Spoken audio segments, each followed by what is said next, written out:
Hello students, welcome to my channel Classmark. Today we are going to discuss a new topic that is given here. চলো ক্লাসটা আমরা শুরু করছি। আর হ্যাঁ, তোমরা যারা আজকে আমাদের ক্লাসে নতুন এসছো অবশ্যই কিন্তু আমাদের ক্লাসটাকে তোমরা প্রথম থেকে শেষ অবধি দেখো এবং ভালো লাগলে অবশ্যই একটা লাইক করবে, কমেন্ট করবে এবং ফ্রেন্ডসদের মাঝে শেয়ার করবে। আরেকটা কথা, অবশ্যই চ্যানেলটাকে সাবস্ক্রাইব করতে হবে। ওকে, বলেছে দেখো, তিনটি সমান মাপের গ্লাসে দুধ ও জলের অনুপাত যথাক্রমে 3:2, 7:3 এবং 11:4। মিশ্রণ তিনটি নতুন পাত্রে ঢালা হলে দুধ ও জলের অনুপাতটা কত হবে, তাই তো? তো খুব ভালো করে তোমরা বুঝবে।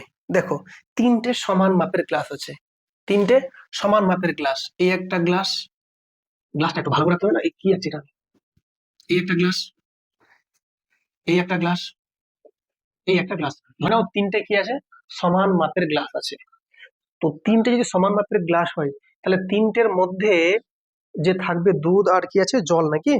তাহলে সবগুলো কি থাকবে, সমান থাকবে না? তো এখানে কত আছে বলো, প্রথম পাত্রে 3:2, এখানে কত আছে 7:3, এখানে 11:4। তো বলো তো এখানে, তোমরা বলো আমাকে, এখানে দুধ কত 3, জল কত, মোট কত হলো 5। তার এখানে আছে মনে করো 5 লিটার ভর্তি আছে। 7 আর 3 10 সমান হয়েছে কি না? তার মানে আমাকে কি করতে হবে, সমান আমাকে বানাতে হবে আগে। কেন, পাত্র তিনটা সমান আছে না, সমান বানাতে হবে। তো এখানে যোগ করে কত তোমরা বললে, এখানে 5, এটা মনে রাখো 5, এটা যোগ করে কত হচ্ছে 10, যোগ করে কত হচ্ছে 15। সবগুলো সমান আছে কি? পাত্র যেহেতু সমান আছে, সবগুলো সমান আমাকে বানাতে হবে আগে। যদি বানাই তো তোমরা বলো তো কত বানালে ঠিক হবে? 30, কারণ একে 30 বানানো যাবে, একেও যাবে, একেও যাবে 30 বানানো।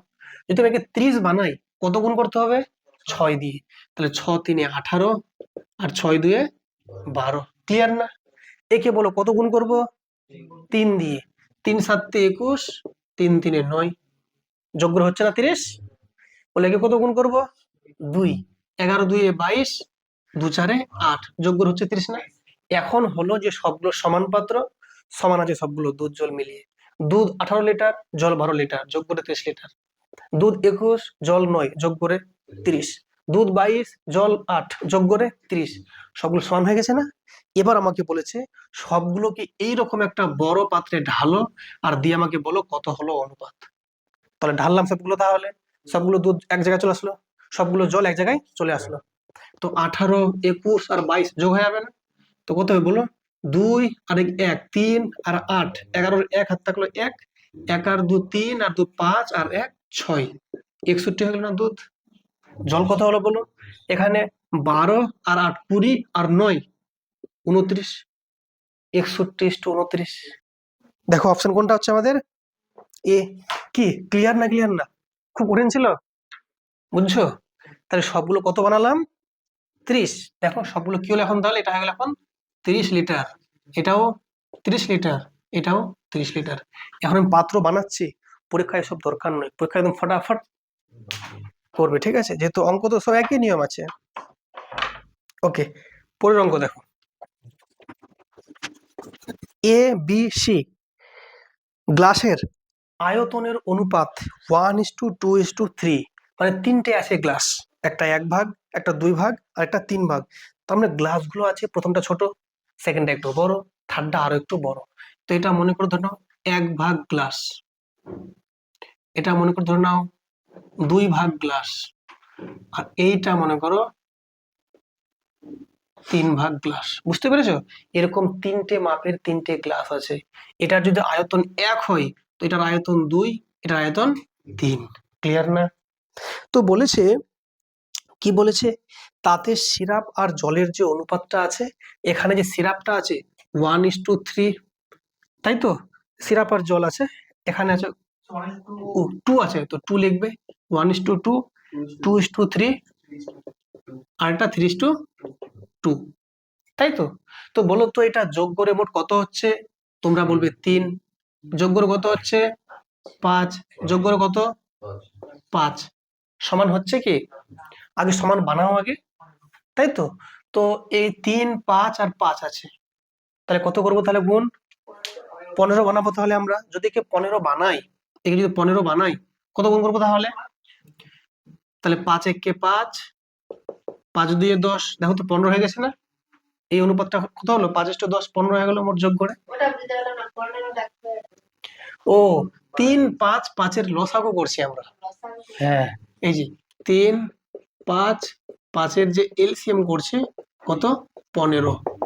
এই 15 আমরা বানাচ্ছি, ঠিক আছে? তো বলো, যদি একে 15 বানাই, কত গুণ করব? 3 দিয়ে। তাহলে 3 2 6, 3 3 9। একে গুণ করবো কত দিয়ে বলো? 3 দিয়ে। 3 3 9, 3 2 6। তাহলে বলো তো এখন এই পাত্রে কতটা আছে? সিরাপ জল মিলিয়ে 15 লিটার। কত আছে এখানে? 15 লিটার এখানে আছে। কিন্তু এটা আমাকে বলেনি, আমাকে বলেছে এটা আছে 1 ভাগ মাত্র আয়তন, মানে ছোট্ট বোতল। এটা এর ডবল আছে, মানে তাহলে কি 2 গুণ। এটা আরো বড় আছে, এটা এর 3 গুণ। তাহলে এটা নেব আমি। যদি এটা কত হয়? এটা যদি 15 হয়, এটা কত হবে বলো? 15 2 এ 30 লিখতে হবে এটা আমাকে। এটা 15 3 45, তাই না? তাহলে বলো, তাহলে এখানে 15 গুণ করবো আমরা, তাহলে এখানে তাহলে সরি 1 গুণ করবো, তো ওটা হবে তাহলে না 5:10 হবে না? এটা কত হবে বলো? তাহলে 12 18, এটা কত হবে? 27 18। এইবার দেখো, এটা দেখো 1 ভাগ, এটা 2 ভাগ, এটা 3 ভাগ। এবার বলেছে নতুন একটা বড় পাত্রে ঢেলে দাও। তো কত হবে অনুপাতটা তাহলে বলো? 5 আর 12 আর 7 যোগ করবো তাহলে। তো 7 আর 2 9 আর 5, 14 এর 4 আর থাকলো 1, 1 আর 2 3 আর 1 4, 44 হলো এখানে। আর এদিকে বলো 8 আর 8 16, 16 এর 6 আর থাকলো 1 2 3 4 নাকি 46। তাহলে 2 দিয়ে করলে 2 22 44, 2 23 46। শোনো মন দিয়ে, বলছে দুটি সংকর ধাতুতে সোনা আর তামা এই অনুপাত দেওয়া আছে 7:2 আর 7:11। তো একটা সোনা আছে, সোনা, আর একটা তামা। তো কত আছে অনুপাত? একটা 7:2, আরেকটা আছে কত? 7:11। এটা মনে করো প্রথম প্রকার, আর এটা দ্বিতীয় প্রকার, তাই তো? দ্বিতীয়। এই যে এই হচ্ছে 2 প্রকার মিশ্রণ। হ্যাঁ, প্রথম মিশ্রণে আছে 7 ভাগ সোনা 2 ভাগ তামা, আর সেকেন্ডটাতে 7 ভাগ সোনা 11 ভাগ তামা। ক্লিয়ার? এবার বলেছে এই দুই সংকর ধাতু সমানভাবে মিশিয়ে, সমানভাবে মানে বুঝতে পারছো তো? এটার যোগ করে যেটা আসবে, এই যোগ করে সমান নিয়ে আসতে হবে। মিশিয়ে যে অনুপাতটা, যে সংকর ধাতু পাবো, সেখানে সোনা ও তামার অনুপাত কত হবে? তো তোমরা বলো, এই প্রথম যে আছে মিশ্রণটা 7 আর 2 9 আছে, আর এখানে 11 7 কত আছে? 18 আছে। তাহলে একে আমাকে কি 18 বানাতে হবে না? তাহলে সমান হয়ে যাবে না? তাই এখন কত গুণ করবো তাহলে? 2 গুণ করবো তাহলে। তো এটা এখন কত লিখবো তাহলে বললাম? এটা তাহলে এখন 14 লিখবো তাহলে আমরা। এটা এখন এটা লিখছি আমরা এখন 14, এটা কত? 4। দেখো তো 14 আর 4 18, 7 আর 11 18।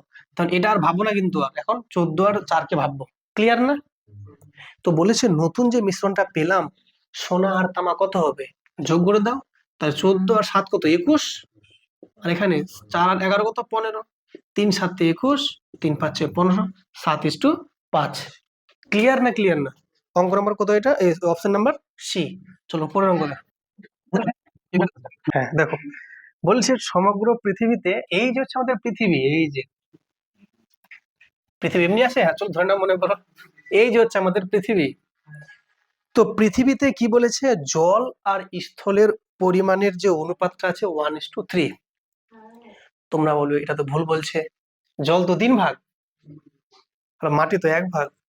তো এখানে বলেছে জলটা বলেছে 1 ভাগ আর স্থল বলেছে 3 ভাগ। তো যেটা এরা বইয়ে দিয়েছে সেই অনুপাতেই তোমাকে ম্যাথটা করতে হবে, ঠিক আছে? এই ভুল দিলে ভুল মতোই করতে হবে, ঠিক বলে ঠিক মতোই করতে হবে, ঠিক আছে? ওকে। তো জলটা কত বলেছে? জল বলেছে কত ভাগ? 1 ভাগ। আর একটা স্থল আছে, স্থল বলেছে কত? 3 ভাগ। যেহেতু এটা এরা বলে দিয়েছে, আমরা এটা ধরেই করব, ঠিক আছে? এখন ভূগোলের ছাত্র বলবে না স্যার ভুল বলেছে, না এটা বললে হবে না, ঠিক আছে? যাই হোক, তো আমি যদি এখন বলে দিচ্ছি এইটা জল 1 ভাগ, স্থল 3 ভাগ। ওকে, এবার দেখো কি বলেছে, দক্ষিণ গোলার্ধ। তো গোলার্ধ দুই প্রকার, সরি দুই প্রকার, দুটা হয় গোলার্ধ, একটা উত্তর গোলার্ধ, দক্ষিণ গোলার্ধ। এই যে এটা উত্তর, নর্থ, এটা সাউথ, তাই তো নাকি? একদম মিডিল, এটা কি নিরক্ষরেখা, 0 ডিগ্রি মান। ওকে, তো এটা নর্থ মানে উত্তর গোলার্ধ, দক্ষিণ গোলার্ধ।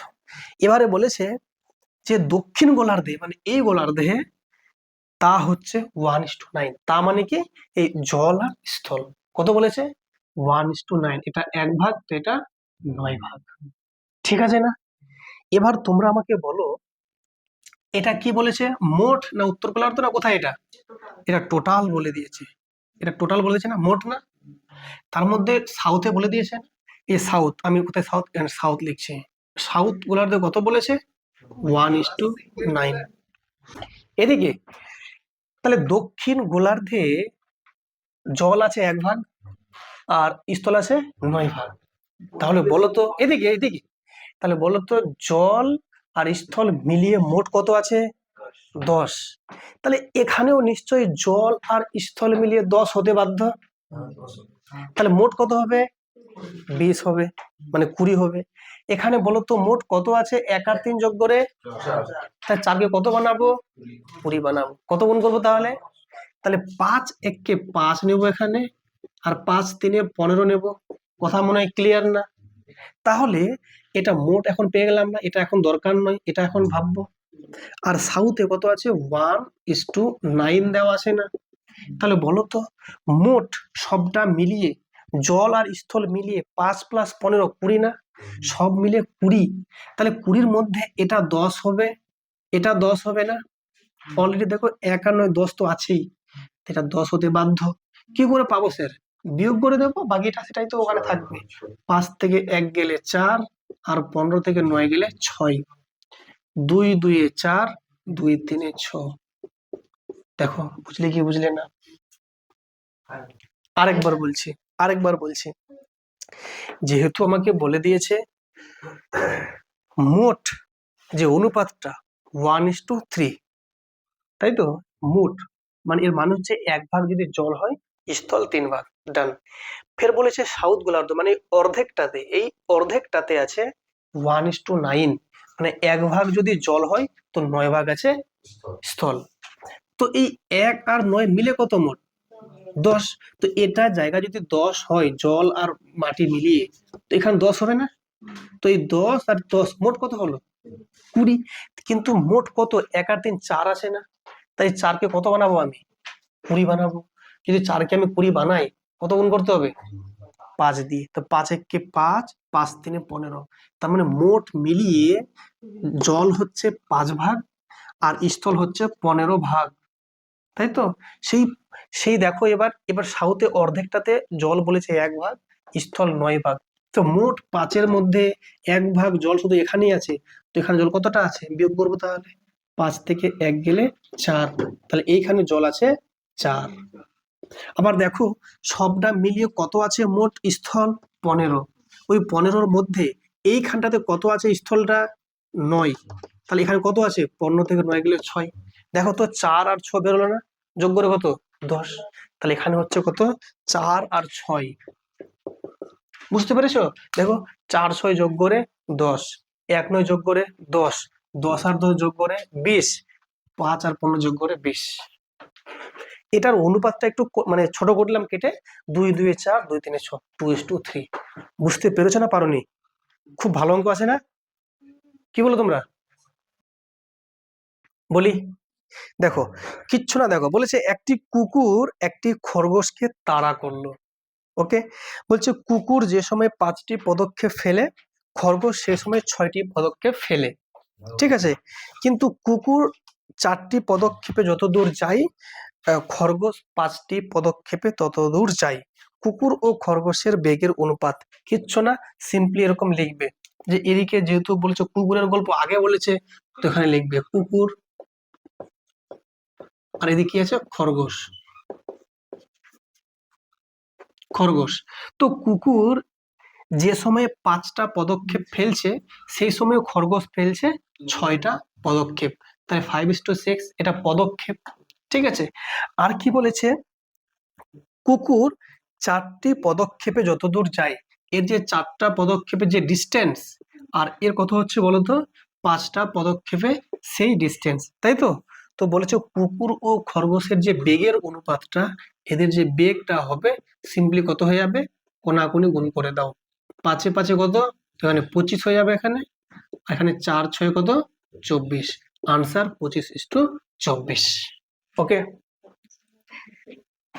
চলো পরের অঙ্ক দেখো কি বলেছে, দেখো শোনো মন দিয়ে।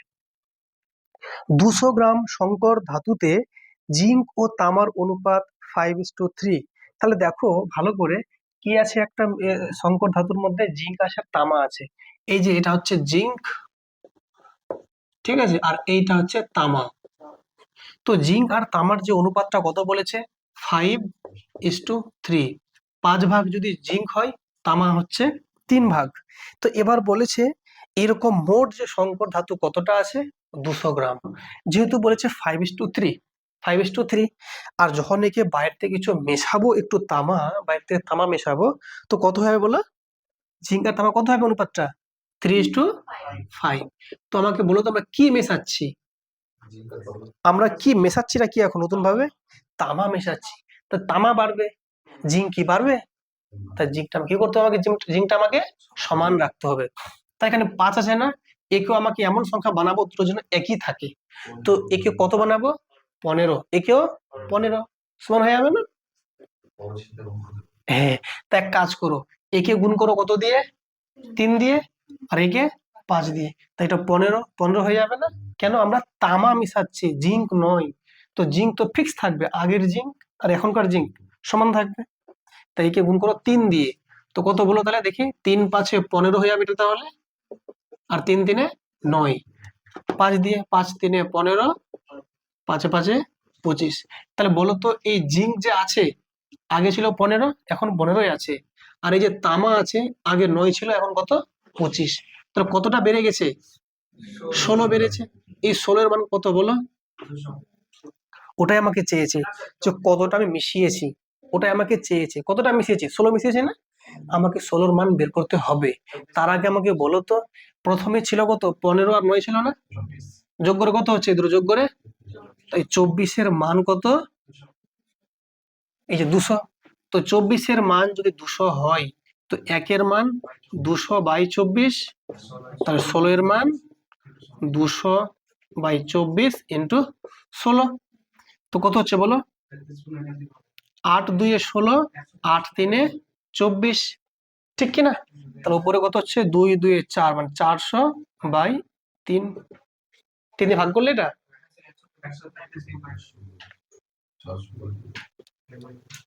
ওকে, 133 পূর্ণ 1/3। কি বলেছে দেখো, একটি বাস ও একটি অটোর গতিবেগের অনুপাত 9:5। একটা বাস আছে আর একটা অটো আছে। তো বাসের যে আর অটোর যে গতিবেগের অনুপাতটা 9:5 আছে, এই তো। এর মানে হচ্ছে এ যদি 9 কিমি যায় 1 ঘন্টায়, তো এ যাবে 5 কিমি। কেন, বাস আছে, এর ইঞ্জিন কত বড় সড়ো, অটো 3 চাকার গাড়ি কত যাবে, এ যদি যায় 9 কিমি, তো এ যাবে 5 কিমি। এ যদি যায় 90 কিমি, তো এ যাবে 50 কিমি। এটা হচ্ছে দেওয়া আছে অনুপাতটা। তো বলেছে অটোটি 5 ঘন্টায় যাচ্ছে 75 কিমি। অটোটা যে আছে, এই যে অটোটা 5 ঘন্টায় যাচ্ছে 75 কিমি। তাহলে 1 ঘন্টা কত যাবে বলো, 75-কে 5 দিয়ে ভাগ করবো না, তা 5 15 75। তার মানে 15 কিমি যাচ্ছে 1 ঘন্টায়। তাহলে 15 কিমি যাচ্ছে পার ঘন্টা, মানে 1 ঘন্টায়। তাহলে এটাই কি এর গতিবেগ না, অটোর গতিবেগ না? তাহলে অটোর গতিবেগ পেয়ে গেলাম 15 কিমি/ঘন্টা। আবার অটোর গতিবেগের কত দেওয়া আছে মান, 5 আসে না? তাহলে 5-এর মানটাই কত, 15 না? কত গুণ করলাম, 3। এটা কত হবে তাহলে, 9 3 27। তার মানে বাসের গতিবেগ 27 কিমি/ঘন্টা। এখন গল্পটা বলেছে বাসটি 4 ঘন্টায় কত কিমি যাবে। বাস যদি 1 ঘন্টা যায়, তো কত যাবে, 27 কিমি। যদি 4 ঘন্টা যায়, 27 ইন্টু 4, 108 কিমি। ক্লিয়ার না? ওকে, লেখো 108 কিমি, অপশন সি।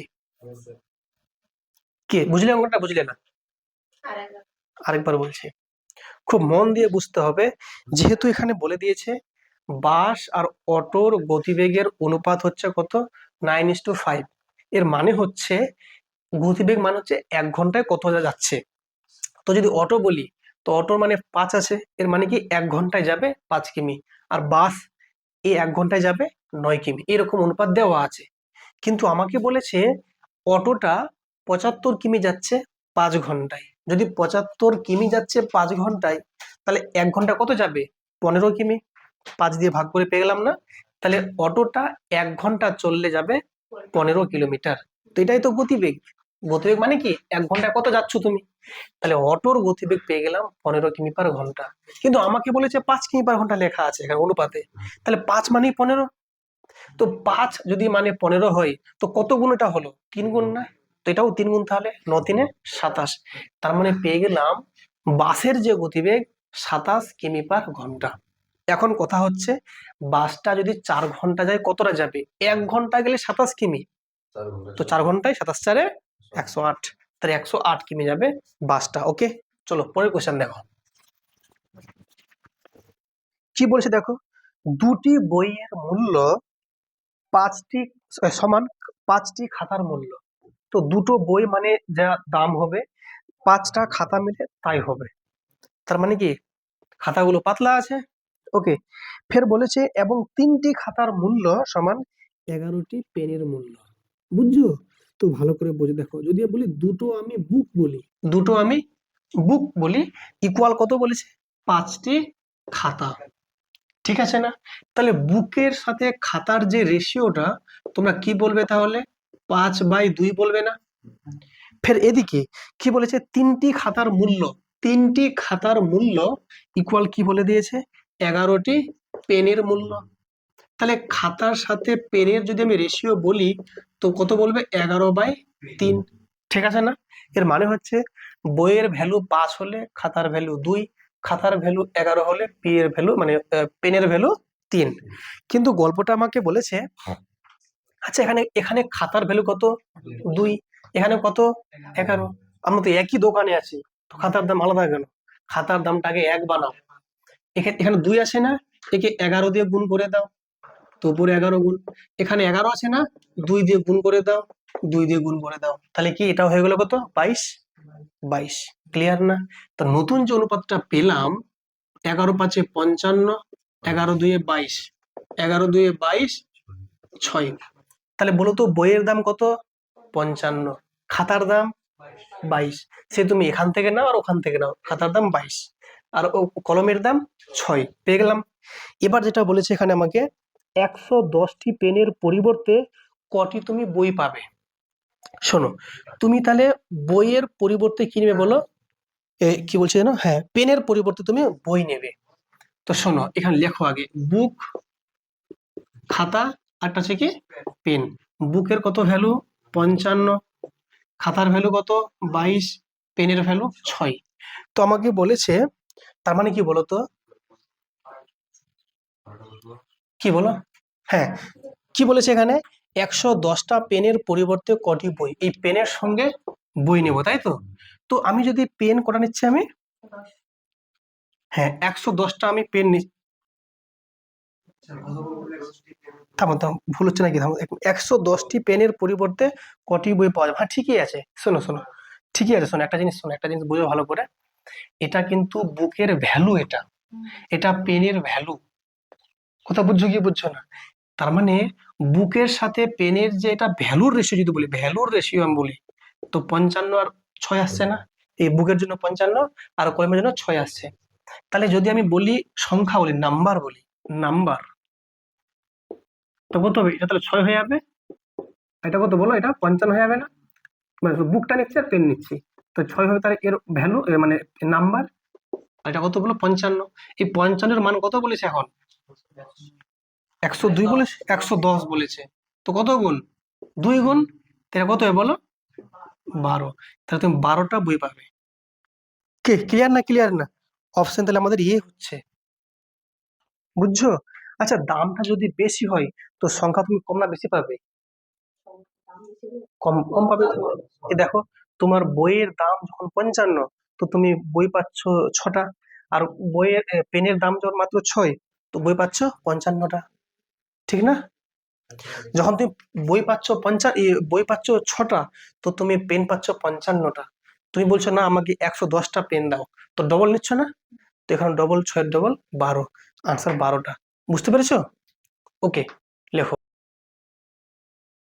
বলছে একজন দক্ষ, একজন অর্ধ দক্ষ, একজন অদক্ষ, মানে একদম একদম পটু, একজন একজন মোটামুটি পারছে, আর একজন একদম পারেই না, অলস।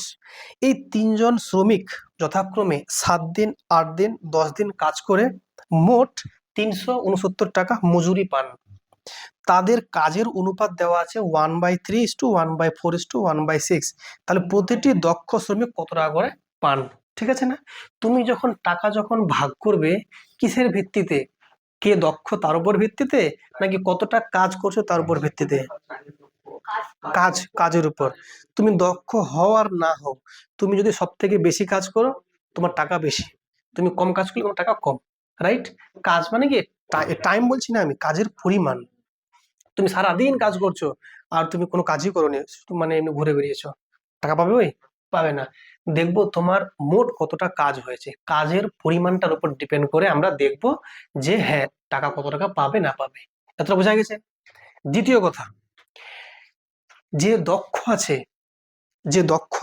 ও যে অল্প সময় কাজ করে, তো কাজ অনেকটা করে ফেলবে না হয়, তাহলে আমাকে সময়টাও দরকার আবার না, তো সময়ও দরকার। আর কেমন দক্ষ না অদক্ষ সেটাও দেখতে হবে। আর যে অদক্ষ আছে, ও সারাদিন যদি কাজ করে তবুও অনেকটা কাজ করে ফেলবে, আর দক্ষ অল্প সময় করলেও অনেকটা কাজ করে ফেলবে। তার মানে অদক্ষকে সময়টা বেশি দিতে হবে, আর দক্ষকে সময়টা অল্প দিলেও চলে যাবে। আর দক্ষ যদি অনেকটা সময় দেয় তো আরো ভালো, সব থেকে টাকা বেশি পাবে ওই, ঠিক আছে? ওকে, তো বলো আমাকে, তাহলে আমাকে একটা কথা বলো যে এদের কাজের যে অনুপাতটা কত আছে বলো তো? 1/3, 1/4, 1/6, তাই তো? তো দেখো 1/3, কত 1/4 বললাম না, 1/4 আর 1/6, এটা হচ্ছে কি কাজ, এটা কোদিনের কাজ বলেছে, কাজের অনুপাত, তাই তো? আচ্ছা, যদি এটাকে আমি একটু করে নিই আর কি, মানে ঠিকঠাক বানিয়ে ফেলি, তো 3, 4, 6 এর এলসিএম কত? 12। তাহলে এখানে 12 গুণ করব, 12 গুণ করব, 12 গুণ করব, তো কত হচ্ছে বলো? এখানে যদি 12টা গুণ করে দিই, এখানে 12টা গুণ করে দিলাম, এখানে 12টা গুণ করে দিলাম, 6 2 এ 12, 4 3 এ 12, 3 4 এ 12, তাহলে পেলাম 4:3:2 পেলাম। তো এটা হচ্ছে এদের কাজের অনুপাত। আচ্ছা, এটা মোট কাজ বলেছে না একদিনের কাজ বলেছে? এটা তাহলে কি দৈনিক কাজ। ওকে ওকে ওকে, দৈনিক কাজের যে অনুপাতটা 4:3:2, কেন? এর বেশি দক্ষ আছে না, এক্সপার্ট যাকে বলি আমরা, আর এ আছে কি হাফ এক্সপার্ট, আর এ হচ্ছে একদম ইডিল বয়, একদম অলস। যাই হোক, তো 4:3:2 হচ্ছে অনুপাত, ডান। এটা একদিনের কাজ। তো এবার বলো তো, এদের যে কাজের যে করেছে, কত সময় করেছে? এ করেছে 7 দিন, বি করেছে 8 দিন, আর সি করেছে 10 দিন, তাই না? তাহলে বলো তো, যে 7 দিন করে, একদিন করলে 4 করছে না, তো 7 দিনে কত করবে? 28। তাহলে ইন্টু 7 করবে ওখানে, তাহলে ইন্টু 7, তাই কত হয়ে যাবে? 28। বি কত করছে বলো তো? 8 দিন, তাহলে ইন্টু 8 করলে কত হচ্ছে? 24। আর সি যে করছে কতদিন? 10 দিন, তো 10 দিয়ে কত হচ্ছে? 20। এইটা হচ্ছে মোট কাজ, তাই না? এটা কি মোট কাজ? তাহলে দেখো, কেটে নাও তাহলে। 2 14 এ 28, 2 12 এ 24, 2 10 এ 20, আরেকবার যা তো যেহেতু, হ্যাঁ, 2 7 এ 14, 2 6 এ 12, 2 5 এ 10। প্রথমে 4 দিয়ে কাটলে ভালো হতো, যাই হোক, তো কোনো ব্যাপার নাই, ছোট হয়ে গেল একটু। ওকে, তাহলে এটা হচ্ছে কাজের অনুপাত না? এইভাবে টাকাটা এবার দেবো আমি। তাই সব থেকে টাকা বেশি কে পাবে? দক্ষটা, 7, আর তারপর 6, তারপরে 5। তাহলে এখানে বলেছে যে কি বলেছে? মোট বলেছে 369 টাকা। তাহলে এখানে কত? 7 আর 6 13, আর 5 কত? 18 না? তাহলে 18-এর মান কত? 369। তাহলে একের মান কত? 369-কে 18 দিয়ে ভাগ। আমাকে প্রশ্ন কি বলেছে? প্রতিটি দক্ষ শ্রমিক কত টাকা করে পান। দক্ষ মানে কোনটা? 7 আমাকে চেয়েছে না? তাহলে 7-এর মান কত হয়ে যাবে? 369/18 ইন্টু 7। এটা কাটলে কত হচ্ছে বলো তো? 9 দিয়ে কাটছি, 9 2 18, 9 4 36, 9 1 9। তো কত হচ্ছে বলো দেখে নি? 41 ইন্টু 7/2 টাকা। আচ্ছা, এই টাকাটা যে পেলাম, কার টাকা পেলাম বলো তো? মোট কাজের টাকা কার? দক্ষ শ্রমিকের। তো প্রশ্ন আমাকে বলেছে প্রতিটি দক্ষ শ্রমিক কত টাকা করে পান, তাই তো? তো হ্যাঁ, হয়ে গেছে। তাহলে এই 7-এর যেটা মান, এটাই তাহলে শ্রমিকের ইতার আর কি, দক্ষ শ্রমিকের বেতন। তো ভাগটা আমাকে করতে হবে কষ্ট করে একটু তাহলে। তো যদি এটা আমি কাটাকাটি করি 2 দিয়ে এই 41 কে, তো কত হবে? 20.5 হবে। কত হবে বলো? 20.5 না? 41-এর অর্ধেক কত? 20.5 ইন্টু 7। 7 দিয়ে গুণ করে দাও, তো কত হবে? 7 5-এ কত হবে? 35। আর কত হবে এখানে বলো? 7 2 14। এখানে পয়েন্ট একটার পরে, মানে এখানে পয়েন্ট হবে তাহলে 143.50 টাকা। অপশন বি তাহলে 143। শোনো, কোন ত্রিভুজের 3টি বাহু 5 6 এবং 8 এর সমানুপাতি, তাই তো? তো বৃহত্তম ও ক্ষুদ্রতম বাহুর সমষ্টি 39 সেমি হলে মধ্যম বাহুর দৈর্ঘ্য কত, তাই তো? তো প্রথম বক্তব্য হচ্ছে একটা ত্রিভুজের কয়টা বাহু থাকে? 3টি বাহু। তো এই একটা মনে করো ত্রিভুজ, ঠিক আছে, যে কোনো একটা ত্রিভুজ এবিসি। এই যে ত্রিভুজ আছে, এই ত্রিভুজের 3টে আছে বাহু। তো দেখো বলেছে 3টে বাহু হচ্ছে কত? 5 6 8-এর সমানুপাতি। তো এটা যদি 5 হয়, ধরে নাও এটা 6 মনে করো, এটা 8, ফর এক্সাম্পল, ঠিক আছে? সমানুপাতি বলে দিয়েছে। তো বলেছে বৃহত্তম ও ক্ষুদ্রতম বাহুর সমষ্টি 39। তো কোনটা বৃহত্তম বলো তো? 8। আর কোনটা ক্ষুদ্রতম? 5। যোগ্যর কত হচ্ছে বলো? 13। তাহলে 13-র মান কত বলে দিচ্ছে? 39। তাই একের মান 3 তাহলে। তো প্রশ্ন কি বলেছে? মধ্যম বাহুর দৈর্ঘ্য 6 চেয়েছে না? তার 6-এর মান 6 3 18। ছিল কিছু? আমার মনে হয় আজকের সব থেকে এটা ইজি অঙ্ক নয়, আজকের সব থেকে এটা ইজিয়েস্ট অঙ্ক কিচ্ছু নাই।